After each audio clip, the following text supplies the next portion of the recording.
विधि के विधान को कौन टाल सकता है? जो होना है वो तो होकर ही रहेगा, ये तो बिल्कुल तय है।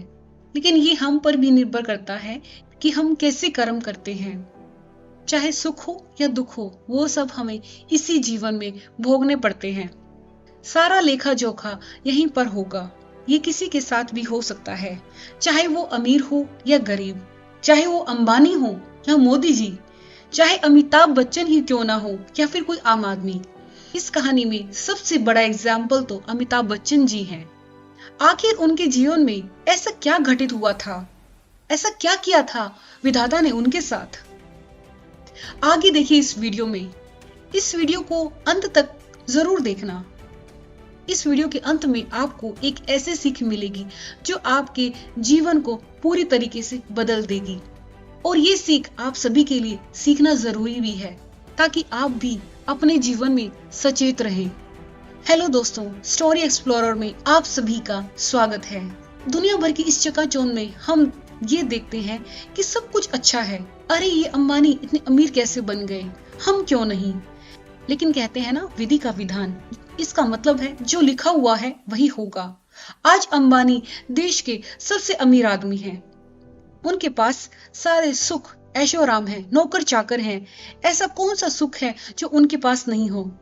उनके पास सब कुछ है। लेकिन यहाँ भी अगर विधि के विधान की बात की जाए तो गलत नहीं होगा। पता नहीं, जो आज अमीर है वो कल रंक हो, हम कुछ नहीं कह सकते। ये सब कुछ विधाता के हाथ में होता है। आज जो अमीर है, क्या पता कल वो एक एक पैसे के लिए मोहताज हो जाए।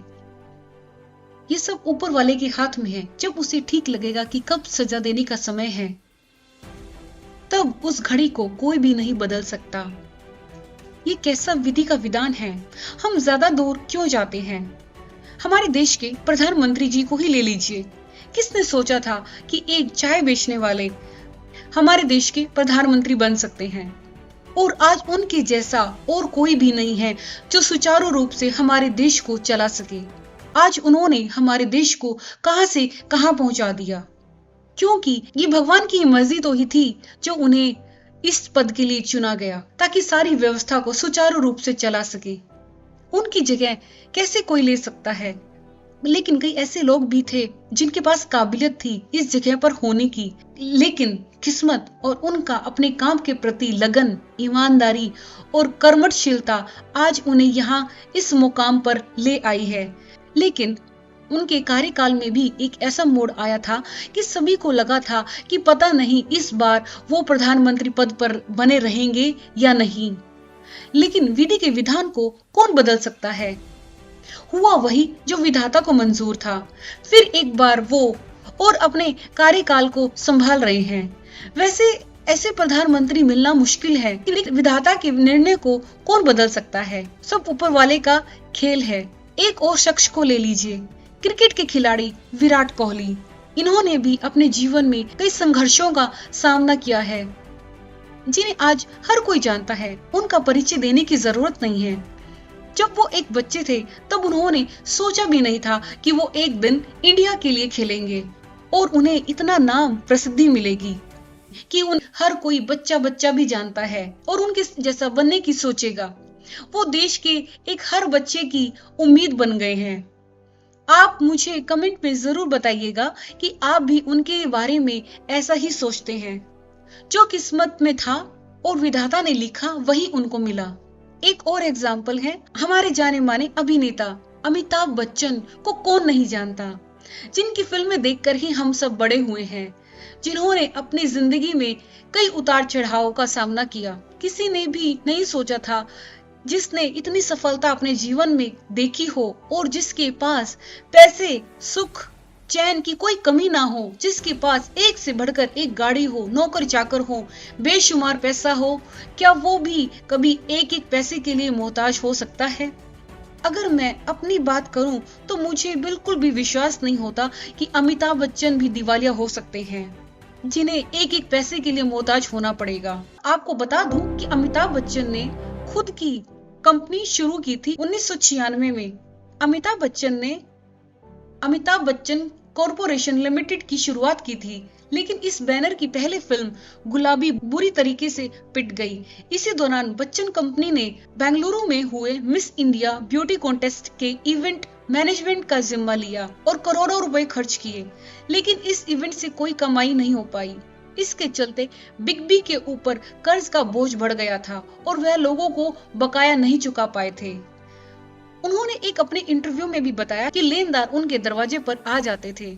हालात ऐसे हो गए थे कि अमिताभ बच्चन ने खुद को दिवालिया घोषित कर दिया, लेकिन कर्ज वसूलने के लिए आने वाले लोग उन पर दबाव बनाते रहे।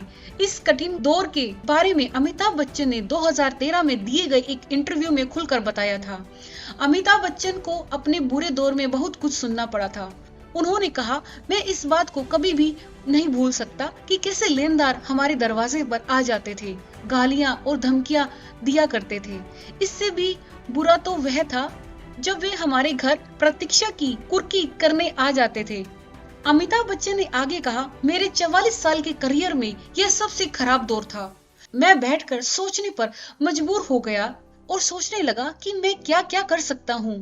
मुझे जवाब मिला कि मुझे एक्टिंग आती है। इसके बाद मैं अपने घर के पीछे रहने वाले यश चोपड़ा के पास गया और उनसे फिल्मों में काम मांगा। उन्होंने मुझे तुरंत ही मोहब्बतें जैसी बड़ी फिल्म दे दी। मोहब्बतें तो बड़ी हिट हुई थी, ये सब आपको पता ही है। दरअसल खुद को बचाने और कर्ज चुकाने के लिए अमिताभ बच्चन यश चोपड़ा के पास गए और उन्हें बताया कि वह दिवालिया हो चुके हैं और उन्होंने अपना घर तक गिरवी रख दिया था। जी हाँ, उन्होंने अपना घर तक गिरवी रख दिया। जया जी नहीं चाहती थी कि बिग बी होस्ट करे केबीसी। संकट के इस दौर में अमिताभ बच्चन ने किसी भी काम को नहीं ठुकराया। अमिताभ ने घर वालों की नाराजगी की परवाह किए बगैर केबीसी का होस्ट बनने का फैसला किया, जबकि जया बच्चन जी बिल्कुल नहीं चाहती थी कि वो केबीसी को होस्ट करे। गौरतलब ये है कि बच्चन को पहले केबीसी के 85 एपिसोड के लिए करीब 15 करोड़ रुपए मिले। यही नहीं, एक नामी इंटरनेशनल बैंक ने बच्चन के साथ 10 करोड़ रुपए का करार किया था। टीवी शो केबीसी से एक बार फिर अमिताभ बच्चन स्टारडम की सीढ़ियां चढ़ने लगे और उनकी आर्थिक स्थिति में धीरे धीरे सुधार आने लगा। अमिताभ ने एक इंटरव्यू में यह भी बताया कि शो और विज्ञापन की बदौलत वह करीब 90 करोड़ रुपए का कर्ज चुकाने में सक्षम हो सके। अब आपको इस एग्जाम्पल से समझ आ ही गया होगा कि विधि के विधान को कोई नहीं बदल सकता। जो होना है वो तो होकर ही रहेगा। क्या अमिताभ बच्चन ने कभी सोचा था कि उनके जीवन में ऐसा दौर भी आएगा जो इतने अमीर आदमी को पैसों के लिए भटकना पड़ेगा? लेकिन उनकी किस्मत एक बार फिर से पलटी। उन्होंने अपना धैर्य नहीं खोया, भगवान पर विश्वास बनाए रखा कि नहीं, एक ना एक दिन सब कुछ ठीक होगा, और हुआ भी। विधि के विधान को और बेहतर तरीके से समझने के लिए चलिए हम रुक करते हैं महात्मा बुद्ध जी की एक ऐसी ही कहानी की ओर, जो हमें अपने कर्मों का एहसास दिलाती है और सिखाती है कि हम जो कुछ भी करते हैं उसका फल हमें कैसे मिलता है और इस जन्म में हम उसे कैसे भोगते हैं। क्या विधाता हमारे द्वारा किए गए हर कार्य पर नजर रखता है? अगर हाँ, तो कैसे रखता है? वो कैसे हमारा न्याय करता है? और ऐसे कौन से काम हैं जो हमें नहीं करने चाहिए, जिनसे भगवान रुष्ट हो जाते हैं? और इस कहानी में ऐसा क्या है जो महात्मा बुद्ध हमें समझाना चाहते हैं और हमें सचेत रहने के लिए प्रेरित करते हैं? मैंने इस कहानी को ध्यान से पढ़ा है और मुझे लगता है कि आपको भी सुननी चाहिए ताकि आप भी संभल जाएं। चलिए बिना देरी किए शुरू करते हैं महात्मा बुद्ध की इस प्रेरणादायक कहानी को। एक समय की बात है, एक महात्मा अपने शिष्य के साथ घूमने के लिए निकले। महात्मा को इधर उधर की बातें करना बिल्कुल भी पसंद नहीं था। कम बोलना और शांत रहकर अपने काम से काम रखना महात्मा जी को पसंद था। लेकिन उनका एक शिष्य बड़ा ही बातूनी था। वह सारा दिन इधर उधर की बातें किया करता था और दूसरों की बातों में उसे बहुत आनंद आता था। एक बार चलते चलते जब महात्मा और उनका शिष्य एक तालाब के पास से गुजर रहे थे, तो उन्होंने वहां के एक मछुआरे को पानी में जाल डालते हुए मछली को पकड़ते हुए देखा।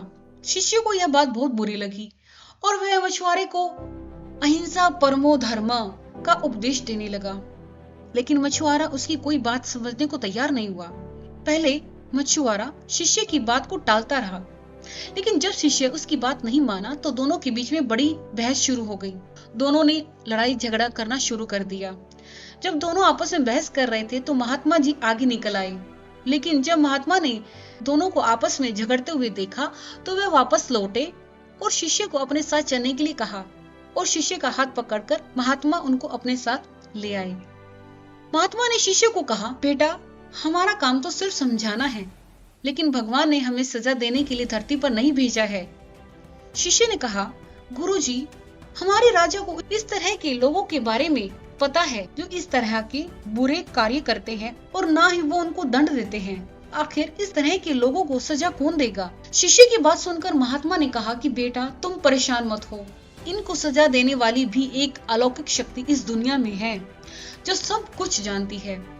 भगवान की नजर सबके ऊपर है और वह सबके कर्मों का हिसाब रखते हैं, इसलिए तुम अभी चलो, तुम्हारा उससे झगड़ा करने का फायदा नहीं है।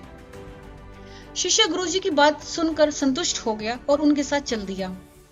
इस बात को बीते हुए 2 वर्ष का समय निकल चुका था। एक दिन महात्मा और उनका शिष्य फिर उसी नदी के पास से गुजर रहे थे।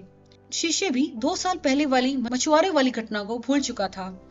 वहां उन्होंने एक घायल सांप को देखा जो बहुत परेशानी में था।